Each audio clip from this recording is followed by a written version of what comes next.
Motown Rundown. It was the best of times. It was the worst of times. We are somewhere in the middle on a Thursday night. Little bit behind schedule, but we have just some housekeeping items. New computer for Trent. The interface on this recording platform is unbelievable. One of the greatest we've ever seen. Some people might unsubscribe for that. But an unbelievable platform. Thank you to Trent for setting this up. We have the band back together. We have great substance for this show today. We are recording in the bottom of the fifth as the Tigers look to keep the season alive against Good the strikeout, Riley. Guardians. That was not a good strikeout. We will get to that. Gentlemen, before we proceed with the chlorophyll, how is everyone doing? How are you? God be with you. Ryder Cup this weekend. Very good. Yes, Ryder Cup this weekend. Lots of football, lots of good football. Some of the best football, some of the greatest football. Some of the greatest games. I know many teams. All right, we got to put that on the shelf because we are accepting of all people. Of course we are. But no, life is good. Like Rab said, got a new computer today. That's always fun. It's kind of like getting a new car. You just dick around with stuff, check it out. You feel fresh. It's like when you wash your sheets and you got clean bed sheets. That's how I feel right now. That again soon. Clean interface. Best. By the way, Rab said somewhere in the middle of like good and bad. I'm fully rock bottom. Ooh. I don't give a fuck. Like the Lions Monday night win was great. I really don't give a fuck at this point. I have a great speech that I actually practiced. I wish I was recording it. I spoke to myself. I'm not even kidding. I watched the game last night, the Tigers game, at my parents' house. On the drive home from Novi to Royal Oak, I was talking to myself in the car for 30 minutes, almost practicing what I was going to say today. So I can't wait to deliver that, and I'll suck you right back in. But I do understand what you're saying. I get it. Well, we can talk about the Lions and stuff. The Lions looked awesome. And to be honest, we all kind of thought this, like that. This is the team that they were going to be. It just kind of looks like that Packers game was a fluke. I don't want to get all the way into it now. I'm full on depressed about the Tigers. Full on depression. Well, you should be. You should be. Brock said something last night after last night's loss, which would be Wednesday night. No, I mean after the Tuesday night loss, that's as down as I've been watching a sporting event. It's pretty bad. Brock told me, he goes, this is lower than the Commanders' loss. He's like, I feel lower than the Commanders' loss. 100%. Because they were the best team in baseball 2 months ago, and now they're about to miss the playoffs. They were up 10 games 2.5 weeks ago. Yeah. I can't wait to talk you out of it. It is a historic collapse, a collapse of epic historic proportions. It is a historic collapse. I mean, and it feels like they're 10 games back. They're 1 game back. It does. You're right. It does. It does. But other than that, I'm fine. That's good. Other than just deep, dark depression based on, yeah. Other than that, things are good. I do have to depressed. I hate my life, but other than that, life is good. We do have. All right, Raps is going to talk us off the ledge. Apparently, I'll talk you off the ledge, but I am now slightly rattled about the Lions ticket situation, Trent. I have to bust your balls for that. I got to figure that out. I have the receipts. It's classic me being unorganized. I was in. I'll figure it out. I'll be in the mix nonetheless. Basically what happened, RC, is I told Trent to Sharpie me in for the Cleveland game, and he's like, "You're in." And now I come to find out today that I'm not in. Actually, the tickets were given away to someone else. So I have to call Brock. Maybe I'll call Brock. Tell pounce, Rabs. It happened months ago. It was months ago. It was months ago. In my defense, doesn't make it okay. I dropped the ball here, but it happens. Anyway, it happens. It does happen. Anyway, I say we open with Tigers because it is probably the most pressing issue right now, despite the fact that the Lions were belt to ass against the Ravens on Monday Night Football. We will get to that. The Tigers are in a situation now, as we all know. I don't even think that it's worth our time to recap the collapse, which is a historic collapse, whatever the amount of games that they were up, the time frame, whatever it might be. We know all of these things. I'm just going to ask that you guys allow me to speak on behalf of this team before I turn it over to you guys. So last night, we want to talk about last night's game, which was the Wednesday night game, we sent Jack Flaherty to the mound. It's very hard to win baseball games scoring one run. This slump that this team has been in, I mean, since before the All-Star break, like that Seattle series was the first true chink in the armor you saw of a team that I don't know if it was a loss of focus, what have you. We have the whole offseason to analyze everything that happened with this team. The reality of the situation is now that you are one game back in the division with a chance tonight to tie it back up or to go down 2 games. You are competing for a wild card spot all while this is going on. Houston won today, so I believe that Houston is a half game back as we currently record this because this Tiger game is not finished. The Tigers have the Red Sox in front of them, which they play a 3-game set after they finish this up in Cleveland, and a team that, as you guys have said, was the best team in baseball for the first half of the year, for a little bit of the second half of the year, now finds themselves in a spot where they might not even make the playoffs. And look, we know more than anyone how hurtful these teams can be to us. I think that this fan base, between all the teams we're a fan of, has been through a lot. I'm just here to deliver this to you. It is so easy, and I'm not minimizing how anyone feels. I want to make that clear. It is so easy to rag on this team and talk about how epic the collapse has been, to point the finger at Scott Harris, to point the finger at AJ Hinch, to point the finger at Chris Ilitch. The stats are there. The numbers are there. That's all fair, and everyone's allowed to feel the way that they want to feel. But I am here telling you that this team still has an opportunity to make the playoffs. And as we sit here having this conversation, I need us all on the same page that is all that matters. Because when the chips fall, you're gonna. If you want to chime in, Collins, and you derail me, you're welcome to, because I know you're upset. I'm going to get you. Rabs, I get what you're saying, and I appreciate the positivity. Thank you. The way that they played baseball the last week and a half is pathetic. It's been terrible. And people want to blame Harris. They want to blame Hinch. Guess what? It's all their fucking faults. They don't make the playoffs. They both should be fired. That's not going to happen. They should be, though. This is unacceptable.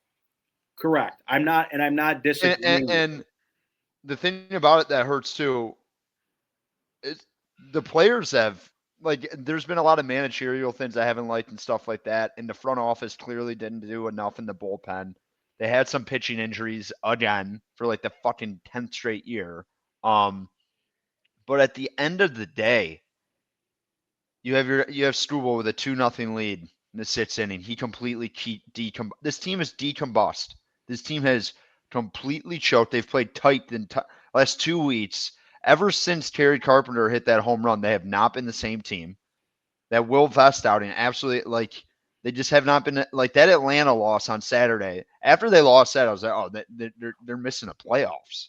Like, that's just a game you have to win after Torch hits a big home run in that spot. But I mean, it's equal blame. It's not one person to go around, because at the end of the day, the players have sucked ass too. Like, the pitching has been fine. Like, it's actually been good enough to win some of these games. But I mean, if you have guys this is where we kind of talked about it, where you need like actual guys. Like, there's some good players on this roster, some really good. Riley Green, Kerry Carpenter. I think Torch has had a pretty good year for what he is, but you need a professional in this lineup. And I think they're seeing this now. And I think everyone fucking knew this. And that's why it's so fucking frustrating. And it's also frustrating the way they're losing these games, because they're playing super undisciplined baseball. The reason I can't get my arms around the whole just get in the dance and see what happens thing is twofold. It's because, for one, what Collins just alluded to, which is they're not playing good baseball. So I don't want to be negative Nancy. If they get in, I don't have faith that they're going to beat anybody. That's number one. Number two, it's because you had the rug ripped out from you in every single way. I'm not just talking about having a 5-game lead with 2 weeks left. I'm talking about having a 15-and-a-half game lead. I know it was a lot of season to play at that point, but it's just That is unacceptable. There's a reason that this is historical, and the reason that this is going viral right now with all the graphics of Jackie Robinson and the Brooklyn Dodgers, whatever year that was. It's like we had a caller this morning on our show say, this is like when the Lions went 0-16. This is how it felt. And I said, no, it'd be like if the Lions started 8-0 and then lost 9 straight to end the year and missed the playoffs. That's what this is, because the Tigers did all this work to build up this lead. You know, the first team to 40 wins, 50 wins, 60 wins, 70 wins, all this stuff, right? And now they're limping to the finish line. And Rabs, I'll give it back to you, but that's why I can't get my arms around the whole just get in at this point. They can still get in. There's still Rabs, if they win the division, I can get over it. You know what I mean? They win the division, they take care of business in the first round, they're in the ALDS. I'll be like, that sucked, but whatever. But if they don't win the division, there is, unless they make the ALCS, this is a complete disaster. Well, I'm not refuting any of the things you guys have said. This second half should be studied by when the earth turns cold and we are all long gone. They will talk about this as being a historic collapse. All I'm trying to get across is that baseball, of all sports, is beyond the ups and downs, the ebbs and flows, the injuries, the guys in and out of the lineup, call-ups, sending down trade, all the things that make up baseball. You are witnessing what baseball is. The Cleveland Cubs, the Chicago Cubs also had to witness a pretty decent collapse after the All-Star break, and the Milwaukee Brewers never lost a baseball game. And so the Tigers are sitting in a situation where they have nobody to blame but themselves for what happened.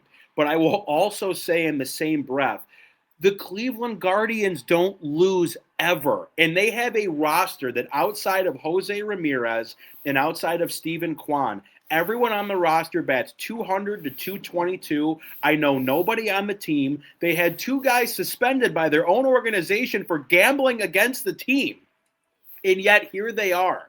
And so that just goes to show, number one, to your point, Collins, they have Jose Ramirez. A guy like that in this Tigers lineup, they're very hard to stop. They don't have that. We can address that later on.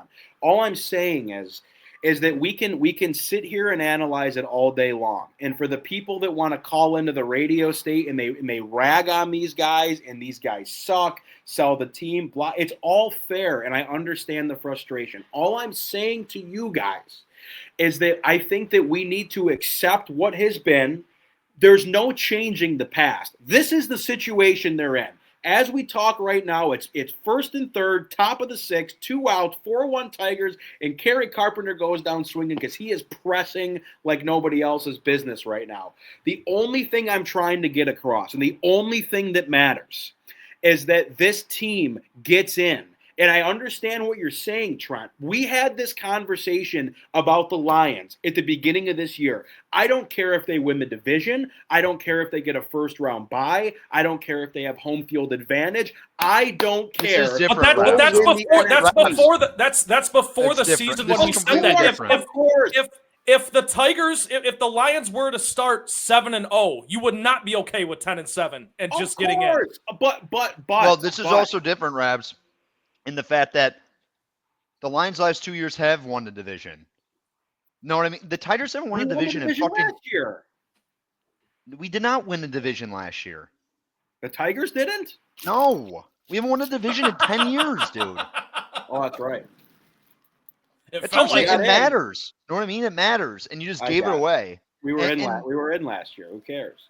The thing that they fucked up too, and they're completely fucked for this because they're gonna have to pitch Struble on one of the last games of the year. He's probably not gonna pitch in the playoffs. Well, that we can cross that unless they win.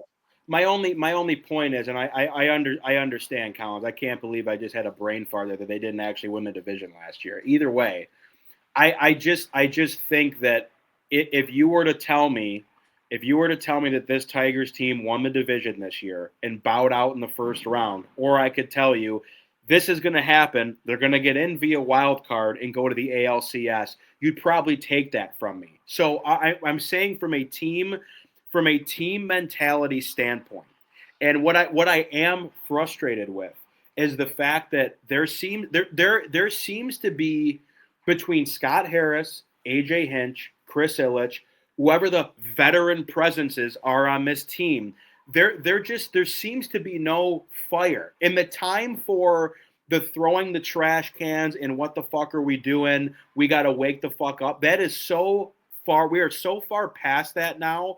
And I don't know if it happened. It probably should have happened a while ago. But you are now in the midst of playing 1-game seasons. You have to wake. I texted your brother this, Trent, because Miles was like, it just takes 1 game to snap the slump. It is about waking up in the morning and understanding that whatever happened yesterday, whatever happened last week, whatever has happened since they were 15 games up is so irrelevant. Then can you go talk to these guys? Because I can't tell. I'd love to go talk. It is so irrelevant to what is going on today in this moment that as a competitor and a professional, you have to be able to compartmentalize whatever has gone on and recognize that this is the spot you're in, and all you got to do is go 1-0 today. And as I'm watching this Tigers game right now, they're up 4-1. Anything can happen. It's fucking baseball. The Scooble inning the other night where those guys score 3 runs with 0 balls hit out of the infield, I've never seen anything like it in my life. I'm so sick and tired of Tarek Skubal, by the way, with the fucking attitude and walking around and throwing the ball. But go fuck yourself. You want your money? They better trade his ass to Miami this fucking offseason and get a bag of prospects. Relax. It's a bad take, but it's a bad take. But I will say something like this: Skubal wants to get paid like he's this caliber pitcher. In big spots, he has not kind of delivered. Correct. I'm not trying to be an asshole. He's shoved a pass. He's carried this organization the last 2 years. Like, seriously, carried. So I'm not going to give him shit. Like, he's the reason they're in these positions. But 2-0, you got to learn how to feel the bunt. He did that in Miami too.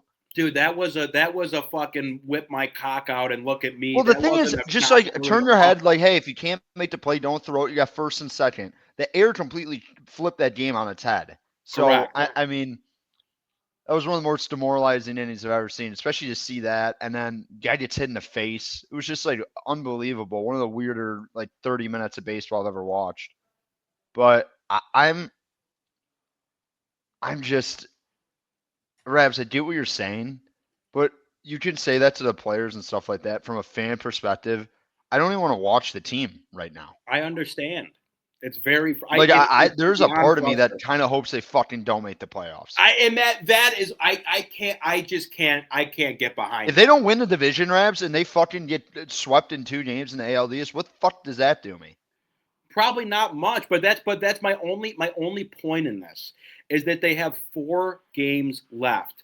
And I'll tell you what, coming out of a slump like this, and if you run the table and this, I think we forget that somewhere deep down in this team, these gritty Tigers, these gritty Tigs, and they are so far from that right now. I understand that. But that is how baseball.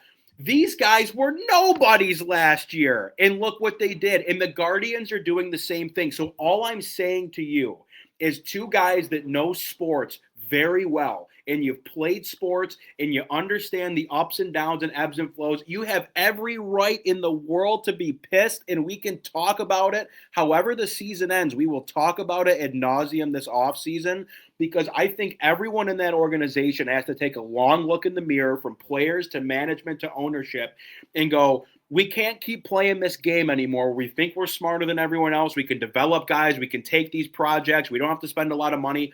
You clearly can't do that anymore. All I'm saying is that if we're going to sit here and dwell on where this team has collapsed while there are still 4 games left to play when we can get in, if we are sitting here having this conversation in mid to late October and we are previewing a matchup of the Tigers going to New York to play in the American League Championship Series, collapse is irrelevant. It means nothing if they work in the playoffs. So that's all I'm trying to get across is that this Rabs, is it means baseball. nothing, but the way that they're playing right now, they're not going to make the playoffs. Correct. But what I'm saying to you is they're up 4-1 right now. Finish the game. Get the fuck out. Do you think 3 runs is enough for this bullpen? No, of course not. I'm sweating through my shirt watching this game. That's what I'm saying. Rabs, that's what I'm saying. You know I know that.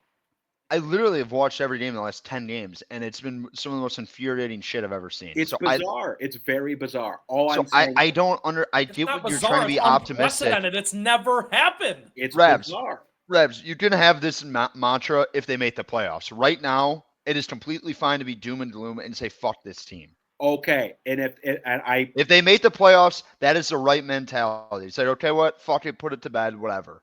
But like right now, when you just fucking blew this division, and the thing about it, even if they win tonight, Cleveland has the tiebreaker. So and they play the Rangers, who don't have anything to play for. Why can't they lose 3 in a row? Why not? Who knows? I get it. I get it all, man. I'm just to listen to how Rabs, how can you not be negative right now? I don't understand that. I don't know. I don't know what you want. How's it gonna help?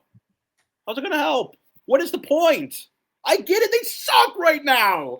No one's ever done this. I get it. I'm just saying you have to. They're professional athletes. They should fucking put on their big boy pants and fucking look and be accountable. They should get shit. I'm so fucking sick and tired sometimes of when teams don't perform to what they should.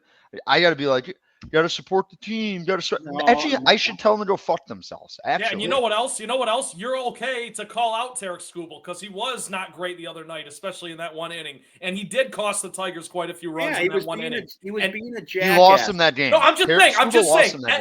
If anyone else does that, we are ripping them to shreds. Because it's Skubal, Tigers fans are scared to criticize. That was stupid. All I want from this team is your brother made a great point, Trent, that it takes one win to stop all of it. They win this game tonight. They hang on. You can.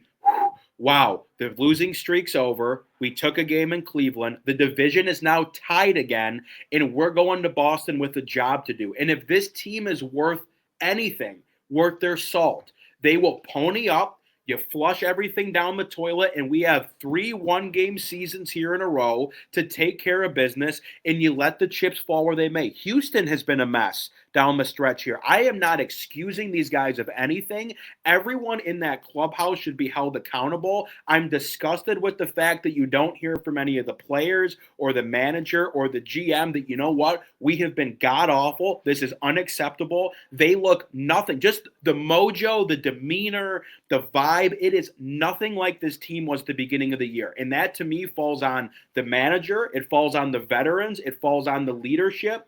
And they have to they really have to figure this out in the offseason. All I'm saying to you is, if this team is worth a shit, if they fucking care, they'll dig their heels in for these last 3 games. If they would have cared, Rabs, they would have shown up last fucking Saturday. Of course, but they didn't. They've sucked. It happens. It's sports. I understand what you're saying. Of course I'm upset about it. I'm just saying now, your money Rabs, where your not mouth the is. time. If they make the playoffs, I'd completely say, hey, flush it. Where the chips may fall. But we're in the middle of a position where I don't feel comfortable of them going to Boston and taking 2 out of 3. Do you? I don't feel comfortable in them fucking closing out tonight. If they win this game tonight, you have 3 games in Boston to show up. And if they don't show up, then we can talk all day long. By the way, can I say this? I think everyone has to blame Pie. And I've been very praisal of Hinch. And I don't even know if this is Hinch's decision or what the front office was doing. The way that they managed their 4th and 5th starters to close this year is something that I think baseball teams should study when you have big leads, because they basically were like experimenting every fucking. It's been a mess. And you had a guy like Montero who would give you fucking at least 4 innings in like 2 or 3. Like, they were just giving away starts. It's something where it's like you can't take anything for granted, because if you get cold, you put yourself in this position. They should have fucking clinched this division like 2 weeks ago. And the second half, they didn't give a fuck about a lot of games. I swear they put out pitching that was not comparable with major league talent. So I absolutely, I am not. and I don't. I think that's a Hinch and a Harris then. So I don't really. I think that they are in a position to where you lose Job, you lose Reese, you haven't had him for a while. Gibson Long's been hurt. You thought Paddock was going to be able to be in the starting rotation. He didn't work. You thought Morton. He didn't work. So yes, Kyle, the blame is to go all around. And the team at the end of the day, they have been so, even last night did the Dingler, and I can't even rag on Dylan. If they didn't have Dylan Dingler, they would be a fucking mid team, just like the Royals. Like, he has been so good this year, but to drop a pop up like that for Torkelson, I have been told since I was 3 years old to charge the baseball and play the ball before it plays you. That was unacceptable. There's so many things that just when it rains, it pours. Especially when things are going bad. So there is no excusing this at all. No one is to be let off the hook. I am just saying to you that they have a job to do here on out, and they can get themselves in the playoffs by taking care of their business. If they lose this game tonight, Collins, and they go lose the first game to Boston, and these guys do not get on a plane to go play anywhere in the wild card, you are 100. We can. I will drive. I still you am down right, to Rabs. HQ. I'm not being an asshole. I know you're not. No, you're not. I know you're not. I'm 100% Rabs. If they make the playoffs, we can have this conversation. In the moment now, the way they've played the last month, it is more than fair to give them this shit. Totally. And to be this frustrated and almost hope this team doesn't freaking make the playoffs because they've broken my heart the last fucking 3 weeks. Okay? Totally. All I'm asking is that we have to, you gotta root. I mean, you gotta root for them and help. They need help. And I think we got to help them. So I think you're right. I'm just saying to you, guys, if they get in the play, this has been stressful as fuck. You have to support them. You can't fucking root for them not to make the play. I'm not rooting for them not to make it, Rabs, but at the same time, it has been completely taxing. Oh yeah. Absolutely. This is what we do, man. This is why the podcast was born, baby. This is why we're in business. I understand what you're saying. I will wrap it up with this. This fan base needs to collectively figure it out, and just we're rooting down the stretch for this team. If they are worth anything, if there is anything left in this organization, in this team, they will find a way to figure it out and win the games they have to. And when they are playing in a wild card game in the beginning of October, I just hope that we can be like, you know what?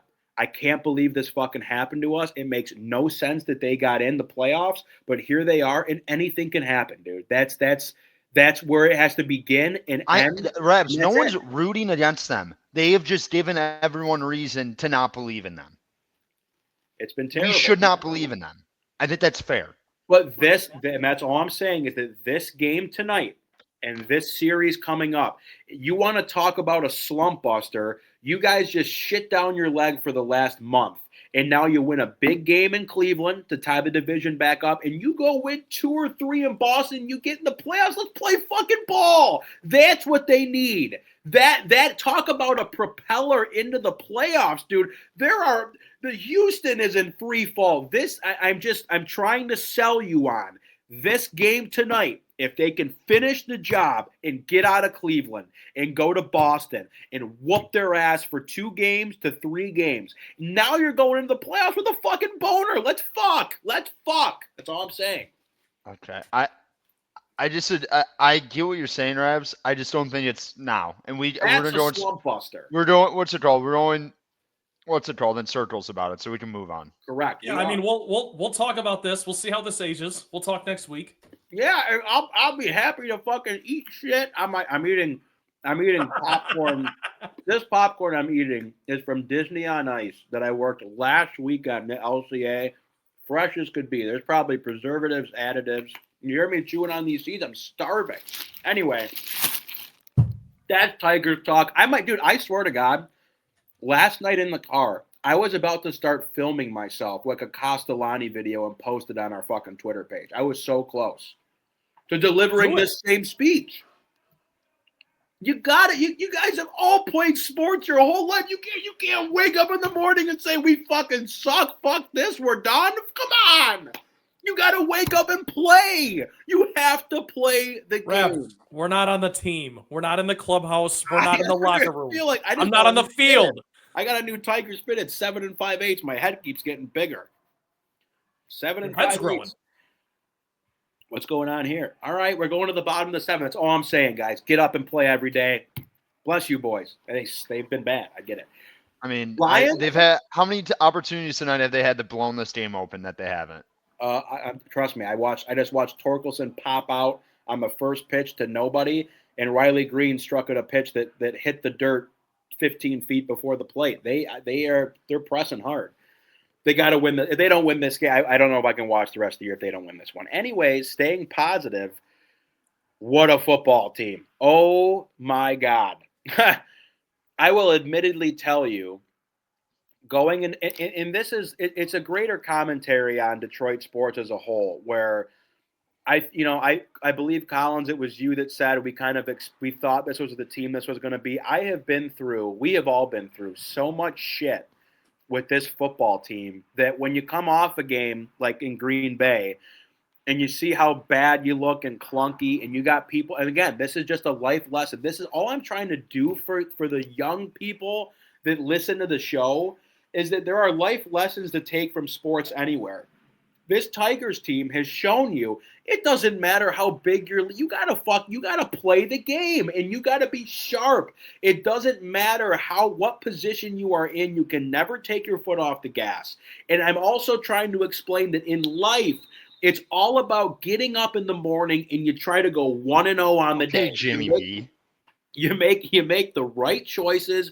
You go 1-0 for the day, and that's all the Tigers have to do. The Lions have Ryan Rabinowitz, Eric Thomas. I used to go to his things at Michigan State all the time. He's so famous now. He's amazing. Yeah. Spartan dog too.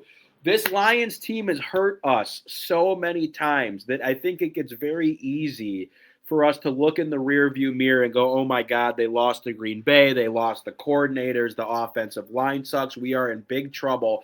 So no, I was not expecting them to go to Baltimore and do what they did. That game, I will go on record saying that not only is it one of the best performances I have seen by that team in my lifetime, but it's probably got to be the best road regular season game. It has completely reaffirmed that we are living in the golden age of Lions football. I heard someone say that the other day, and it's completely correct. That game, to go into Baltimore on Monday night, they're wearing the all-black jerseys, you're in prime time, in the way that they played, I don't even think the score was reflective of how sharp they were.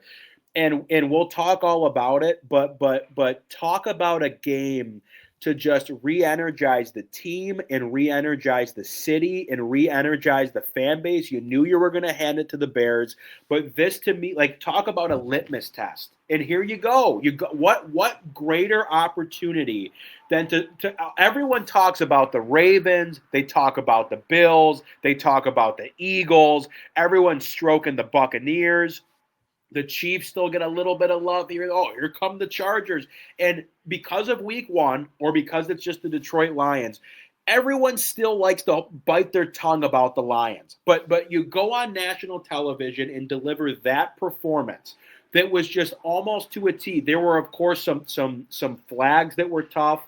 There were the Brian Branch pick. DJ Reed could have had a pick. There were definitely things during the game that I believe that later in the season, if and when these two teams meet again, you'd like to think that those things get cleaned up. But as a whole, pound for pound, from the rushing attack to David Montgomery to the way that every single player on the offense was used perfectly. You need 3rd and 7, Sam Laporta sitting in the middle of the field. You got to bust up a run for some tough yards, give it to David Montgomery. You need a guaranteed first down, Amon-Ra St. Brown. You want to stretch the field a little bit, there's J-Mo. It was a surgical masterclass from top down. And you talk about a team that was prepared, that was up to play, that wanted the game, and that were not walking out of there with a loss.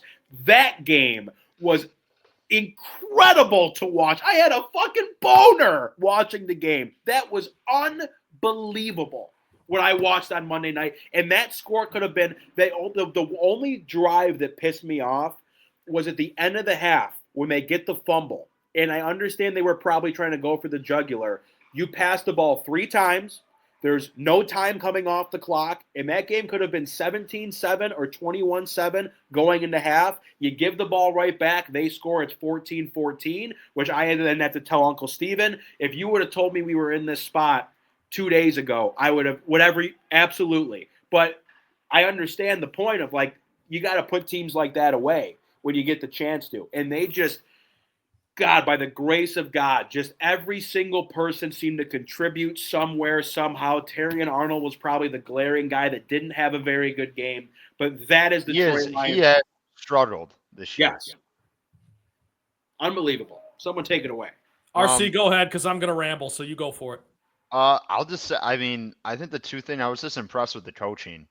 And I trust Dan, obviously. What's it called? I had that bitch spiel to start the year about, like, but I think that was just really hammered home that this is more of a culture thing led by the GM and the head coach and the starting quarterback than it was a coordinator thing. And the thing that I was impressed with the most, I thought the offensive play calling was great. I thought Shepard made some really nice adjustments in the second half. Yes. And we had a couple. I mean, Glenn was, I think the thing that was kind of forgotten with Glenn, he had his hiccups. Like, he wasn't a perfect. I actually think he's going to be a really good head coach, and I think you kind of already seen the imprints of that with the Jets. I know they're 0-3, but they fought in all those games. Except I think did they get killed week 2 against the Bills, but still 30-10, yeah. But I just, this is what the Lions fucking do. This is what this era of the Lions do, and they just kind of reminded people of that, which was, it was fucking awesome.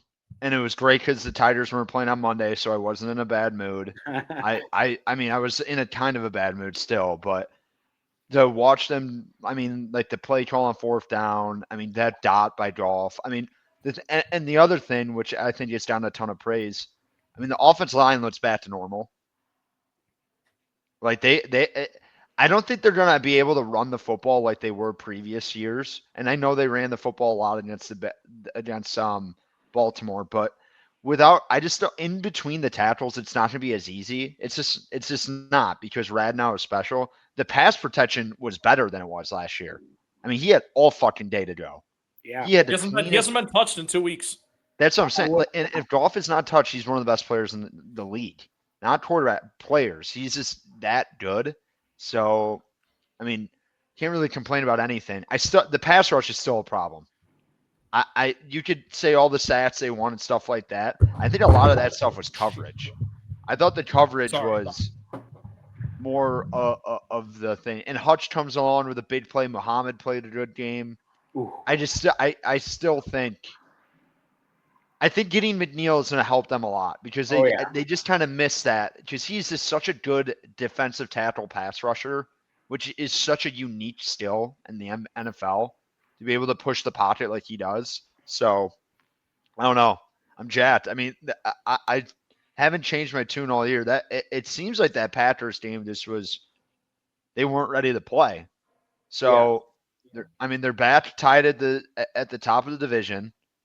I mean, you got the Browns here who just beat the Packers. I mean, the Packers looked like shit. The thing about it is just like, if we could get a better play from our corner, like Arnold a little bit, and stop with the penalties, I think this defense has a chance to be pretty good, because the linebackers are all, I mean, Campbell is a bona fide star. These guys are. That was the best game I've seen all 3 of those guys play. Derek Barnes. How about Nowaski? Yeah, I got a shout out for him in the notes. Trust me. Campbell he was good last year. He is a bona fide stud. He is so good right now. So, that's the one thing with like Holmes and stuff. Like, people do him shit about like the DNs.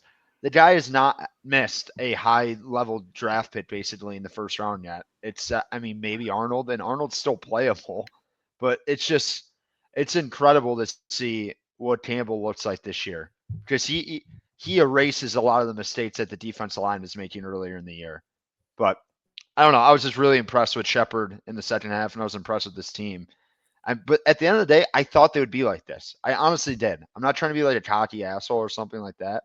And I know week one might have like tested our faith a little bit, but I think Dan Campbell has earned everyone who roots for this team's respect to give, like, guess what? This team's going to figure it the fuck out.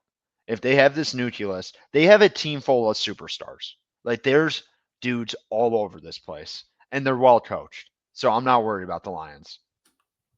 So we mentioned it last week. I don't think any of us necessarily expected to win this game. Maybe RC did, but we all picked the Lions to cover the 4.5 because we all knew that this would be a game. And we all look. Me personally, I just wanted it to be closer than the 2023 blowout. I wanted it to be a lot closer than that. But I just wanted the Lions, like Rabs, you put it up perfectly. The Ravens are one of those teams that are considered a litmus test, even though ironically they play the Chiefs this week, and one of those two teams is about to be 1-3, which is just insane. But to bully the Ravens the way you did was incredible, and it was the ultimate gravy game at halftime for me. Like you said, Rabs, if you would have told me it was 14-14 at half, I would have said, okay, they're at least not getting pushed around like they did 2 years ago. They're going toe-to-toe with the Ravens, and they're making some plays to stay in this game. The swagger's fully back for the Lions.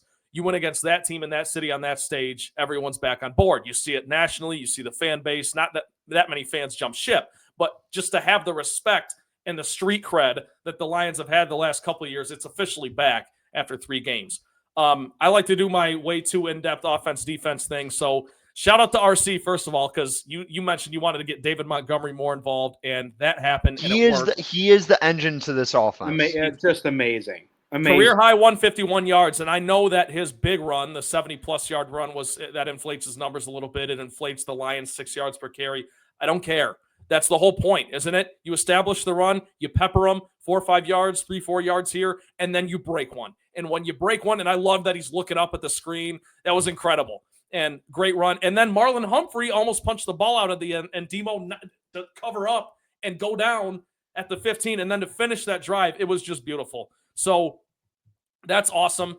When Jared Goff has a clean pocket and can do the play action thing, like Colin said, he's as surgical and as accurate as they come in this league. He's one of the best quarterbacks in the league when he's protected. Now, I understand you could say that about a lot of these guys because they're all pros. You give them time, blah, blah, blah. It's not the same with Goff. Goff is a top 5 accurate passer. You saw it on the 4th down to ice the game. It was which ironically didn't end up icing the game because David Montgomery scored, but we don't have to get into all that because it didn't bite him in the ass. Jahmyr Gibbs, solid game. Nothing spectacular, but his presence was there. Laporta, 3 catches on 3rd down. Immaculate blocking all night long. This is the kind of stuff, guys, that you didn't get from an Eric Ebron or a TJ Hawkinson. While those guys might have been just as good, if not better, in Hawkinson's case, at getting open and being an offensive weapon than Sam Laporta is, marginally better, right? Sam Laporta is double, triple the blocker that either of those guys are combined. So they're one-dimensional tight ends. Laporta's not. Shout out to him. You can absolutely make the argument. I'm not going to make it, but you can make the argument Amon-Ra St. Brown's the best receiver in football. I don't care. He's incredible. He's the best offensive player in football. I don't know about that. I wouldn't go that He's far, that good. But as PFT says, and pardon my take, a lot of guys have argued much dumber stuff than a take like that. You know what I mean? It's the blocking, it's the hands. He doesn't have a drop since 2023, by the way. The attitude. It's the presence, the intangibles, the leadership, the intimidation factor. The list goes on. Sorry, he's not 6'3" and has a 12-foot catch radius and can go up and make everything look sexy and then dunk it on the goalpost. Sorry. I watch him with my own 2 eyes every Sunday. He's fucking phenomenal. Go ahead, RC. I mean, I think I've said this before that he's my favorite Lion probably ever. Like, yeah, he is so clutch. Know what I mean? He is Goff throws a perfect pass there. That's a tough catch in any situation. Is that the guy draped all over him? I know that was a defensive holding. They were going to get the first down anyway. But, just he is nails in every big spot you trust him. So he's a guy that kind of like goes under the radar in the NFL. You're completely right, Trent. He might be the best receiver in the league. He's fucking awesome. You can make the argument, and if he stays, He's my favorite Lion trajectory, ever right now. I think he is like I honestly think he's my favorite Lion ever. And this could be a backhanded slight to these guys, but we'll see how Jamar Chase's season progresses without Joe Burrow. We'll see how Justin Jefferson's season progresses with J.J. McCarthy throwing to him, right? Or whoever it is now, Carson Wentz. So I'm just saying, I mean, sometimes you need to get a little help, and Amon-Ra St. Brown has a quarterback that works perfectly for what he does and vice versa. And he makes those plays when they need him, and he's nails, like you said, RC. Back to the bullying on the O-line real quick before I shift to the defense. This O-line needs to take a bow. Penei Sewell was money. Taylor Decker was money. Graham Glasgow, money. And then Tate Ratledge and Christian Mahogany eased everyone's minds. You did not hear those guys' names once, except for the face mask that Mahogany had. So what? If you're telling me between the two of those guys, we're going to have one penalty a game, where do I sign? That O-line played incredible, not just in the run blocking to set up the play action like I talked about, that Jared Goff is incredible at, probably the best in the league at. And they've been doing this, by the way, since 2022 with Jamal Williams and DeAndre Swift. They've been doing this for a while. It's just now you have better running backs and a stout O-line to make it unstoppable, right? So credit to those guys. The pass protection, the run blocking to set up play action. A-plus performance. That's 2 weeks in a row you haven't allowed a sack. Now, defense.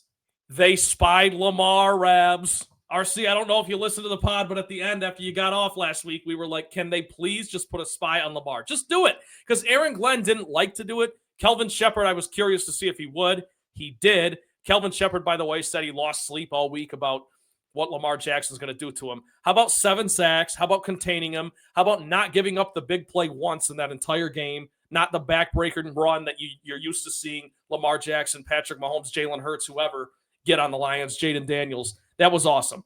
And Kelvin Shepard probably put together the best defensive Lions game plan I've ever seen. I don't think that's hyperbolic. I really don't. Glenn last year with nobody against the Vikings was pretty good, but Okay. But yeah, it's the Vikings and it's Sam Darnold. I'm with you, but I'm just saying, like, this was pretty awesome. Jack Campbell, dog, Terrion Arnold, ass. Linebacking core was impressive, to me at least. And it's only going to get better with Rodrigo coming back. That's something no one's really talking about. Malcolm Rodriguez is a big part of this team. He's not a great player, but he's really good against the run. He's a good running linebacker, and he's a dog. He's a Dan Campbell type of guy, and that sounds so cliche, but it's the truth. Brian Branch owes us a pick. Look for that at home this week against Joe Flacco. And back to what we said preseason, you just need a top half unit in the league on defense. You have some elite players like Hutch, who made a great play, by the way. And just, by the way, Hutch, just when you think Hutch is invisible, he comes in and breaks through the brick wall. I love it.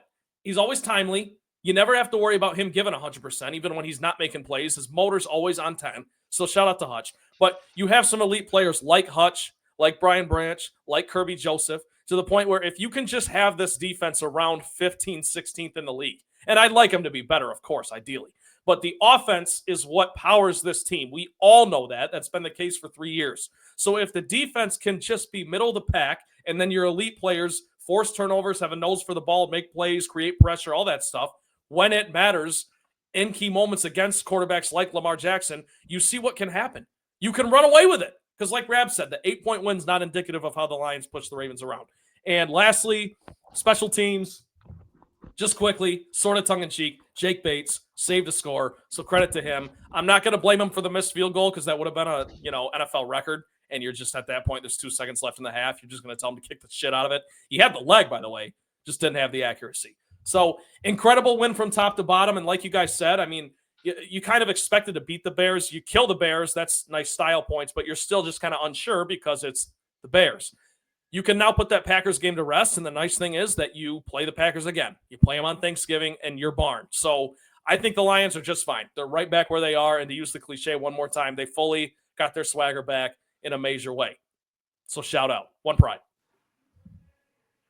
I just think it's another feather in the cap too. Like when the Lions were down in that Green Bay game, all I could think about was the Texans game, where I'm like, it doesn't matter how much this team is down. I've seen it before. They can come back. Now, when they do face these tougher opponents, because their schedule does have plenty of tough games left, Like, you don't need to feel scared anymore. It's like, I'm not afraid to go play in Lambeau anymore. I'm not afraid to face the division. I'm not afraid to play in a big time spot, and that's what this team has done for you. So I think you can breathe a little bit easier watching this team, knowing we truly know, and we have the ethos now to say this is what these guys are made of and this is who they are. So they do have a tough test, believe it or not. Whatever anyone thinks of Cleveland, this Cleveland defense is real. They've had some incredible games so far this year defensively.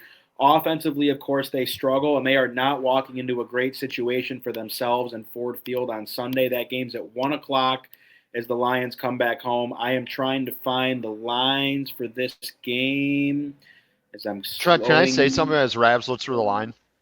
Yeah. The thing that you said about Hutch, though, I think the one thing that the missing thing with Hutch is he is a good player. I don't think anyone has ever said that he is not a good player, and I continue to say this. There is levels to this shit. He is not a Myles Garrett. He is not a Micah Parsons. So that's where it gets lost when it's like we're about to pay this guy $50 million. I think that's where the criticism comes. That I completely agree with. Yes. And the problem is he's an all-time great player at Michigan, so half of the Detroit Lions fan base won't want to say a bad word about him. And then the other half is overly critical because he was a fucking Michigan legend. So every time they have a chance, like there's bias there. But I think it's somewhere in the middle there. But it's just I don't think anyone wants to pay this guy fucking $60 million, like $50 million, like Parsons, when he's clearly not that type of player. He's a really good player, but I you know what I mean? It's just like I just think it's a different level at that point. No, and I agree with you there, and that's where this will be interesting to monitor as they continue to talk about. There's been no movement on that, by the way. Like months ago, I remember they said they were talking about an extension. There has been nothing coming out about that. So that's they'll weird. do it. They'll figure it out. But I don't think, to your point though, RC, I don't think he'd get Micah money on the open market. I don't think any team would pay him that. I really don't. Well, he's a hometown guy, so maybe he takes a discount. I could see him doing that too. So I mean, we'll see. But Rabs, so what's the line? So the line, as I see it here, the Lions are a 9.5-point favorite. The total is at 44.5. I'll start. I think the key to this game is just get out to a good start. Don't give these guys a chance to hang around. You can't afford to turn the ball over. These guys are going to come at you. They're a really strong defense. Jim Schwartz is back in the building again. Like you cannot take the game for granted, which I don't believe that they will. I don't think they're that kind of team. But I don't need to see them trying to chase points late in the game because it's tight. So get ahead often, get ahead early, keep it on them often. I'm actually going to take the Browns plus 9.5. I think their defense is that good, and I'm taking the under 44.5. It's no slight to the Lions. They just had a huge spot on Monday Night Football. They got the short rest kind of. And they can win this game by 3, 4, 5, 6, 7. I don't even care. Just get past the game and keep moving. I can't fucking stand Jose Ramirez. I am so sick and tired of it. I mean, if Torkelson picks the ball up and touches the bag and throws it over to second base, we're out of the inning. By the way, how about AJ Hinch? For the last 2 times, it's unbelievable he does not fucking walk Quan or Ramirez when there's bases. How do you not walk him? How do you not walk him right there? There's 2 fucking outs, and there's. I get you don't want to put the tying runner on. I get that, but at the end of the fucking day, like I'm fine with Babe Ruth. Yeah, I'm fine with Mazzardo beating me, but it is what it is. Okay. I'd rather pitch to Babe Ruth. I would. Did Quan? But nobody. My roommate Dom, he loves the Tigers, but he like doesn't love baseball. And he's like, is Quan like the best player in the league? I'm like, he plays like it, but if you just watched him against the Tigers, you'd think so. Yeah. Sorry on the get away from the Tigers. I might stream if they give up another hit. But Rabs, I actually did that logic sound. I just think the Browns offense is so bad and the Lions offense is just good enough where they win by 10. You're probably right. You're probably right. I think it's just like it's pretty hard to go into Ford Field without an offense. You know what I mean? You have to be able to score points with the Lions a little bit. Correct. I'm way so off. I could see a scenario, yes, where they maybe don't like I like the under in the Lions, which is a really weird thing to say, but I like the under in the Lions. I could see you lose both there. I think it's like 24-14. I like Is that the under still? That's over, right? No, that's the under. That's 42. by a half. You're right. Oh, yeah, that's the under. That's a strike. You guys must be way ahead of me in this game right now. Anyway. Well, okay, so no, I'll do this so that we can get off and go watch the Tigers. But Sorry, I agree I'm with so distracted right now. I agree with different parts of what both you guys said. I think both of these numbers are right on the money because I do think the Tigers win by 10. At RC, I had 24-14 in my head as well. I could also see 31-21. I think it was like 48 and a half, though, right? Am I wrong? I don't know. Rabs, what's the over-under? 44 and a half. Yeah, so that's over. How about 24-10? Deal. Okay, I'm going to take the Lions and over because I always do. I might bet that is the exact score. That's a good score. I like what RC said about the Browns offense. I just don't know if they can score enough points, and I don't see the Lions pulling a Packers. I really hope this doesn't bite me in the ass and get clipped. But like the Lions can score more than 10 points, bro. Like they can just they absolutely can. I don't care how good the Browns defense is. So I'll take the Lions. I'll take the over just because I always take the over in Ford Field. I love that. Okay. Got to take it seriously, though, by the way. And one last thought on this game. So the Lions' O-line has been incredible. We've given them their flowers. They have not allowed a sack in 2 weeks. You're now playing Myles Garrett and the rest of that Cleveland defensive line, which has some dudes. They have some size. So you got to come to play still. You're probably not going to keep Jared as clean as you have the last couple weeks, but you got to keep him as clean as possible and make plays when you need to. And that's the most cliche thing I've ever said. Good JMO game. This feels like a JMO game. Yeah, they also went away from JMO in that Ravens game a bit. Because I think JMO just presents such an option where you have to play that such a high safety that it lets everyone else eat. So he had 2 catches on the first drive, right? Helped set the tone, and then they never went back to him. Yeah. They were flying with him. Okay. He had a great quote today about blocking downfield for his guys, by the way. He's awesome. Great team player. What a guy who has matured, JMO. Yeah. Shout out. What'd he say? You'll just have to – he's like, I can't be pouting. I have to keep I'm playing. still shocked they extended him. That's one of the more shocking things I've seen in a while. No, I mean, they have to expect he's going to have a huge year because that just kind of came out of nowhere. Yes. All right. Well, we have 1 inning left of this Tigers game. We have some more Tigers games this weekend. We have – oh, my God. Will Vest is up. Are you that far ahead of me, dude? Is he in the bullpen, you mean? Yeah. I'm going to say I just got out of the fucking bottom of the 8th. I mean, they have no one else to use. I don't know who they're supposed to use. If he blows this game, they might have to leave him there. I don't think he can go back to his home. I think it will get bombed. No, I hope that's not the case. Okay. I hope it isn't either. But I understand what you're saying. I hope he locks in. Will Vest, to be fair to Will Vest, he's probably been the only reliable reliever the Tigers have had all year. And it's just kind of fallen apart here the last 2 weeks. Well, this is what I mean when I say, he needs this. If he can get out of this 9th inning and feel good about himself, then that's huge rolling forward. But anyway, we'll hang it up here. Thank you all for listening. Find us on our socials, the Motown Rundown on Facebook, Motown_Rundown on Twitter, and the Motown Rundown on YouTube. All of our episodes are on Spotify for your listening pleasure. For Ryan Collins, for Trent Bailey, I'm Ryan Rabinowitz. We love you guys. Thank you for listening, and we will see you next week.